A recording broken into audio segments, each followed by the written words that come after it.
খরার মরশুমে গমের জমিতে ভয়াবহ অগ্নিকাণ্ডের ঘটনাকে কেন্দ্র করে ব্যাপক চাঞ্চল্য গাজলের বাবুপুর গ্রামে। বিধ্বংসী আগুনে বেশ কয়েক বিঘা গম পুড়ে গিয়েছে।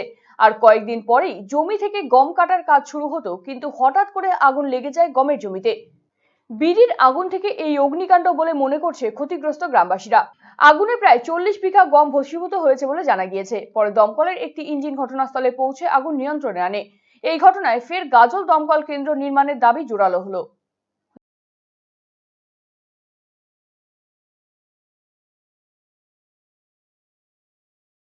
এখানে রাস্তার ধার থেকে আগুন লেগেছে।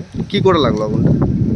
এটা সম্ভবত কেউ লাগিয়েছে, হয়তো একটু আগুন ধরে দিতে পারে, জানা নেই। আমার জমিতে প্রথম লেগেছে আগুন। আমার 3 বিঘা জমি ছিল, 3 বিঘা জমি পুড়ে শেষ। নাই কিছু নাই, কটা কোনো নাই। থানাতে ফোন করা আছে, দমকলকে ফোন করা আছে, দমকল এখানে গিয়ে নাই।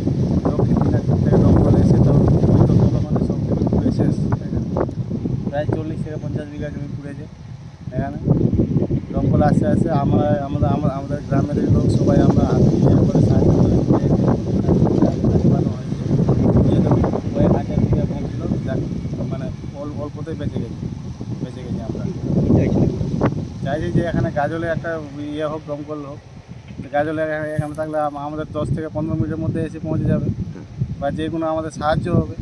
এখানে খুব জোর আছে, হয় মালদা নাহলে এদিকে দিনাজপুর। দূর থেকে আস্তে আস্তে আমাদের যা ক্ষতি হবার হয়ে যাচ্ছে, বাঁচতে পারছি।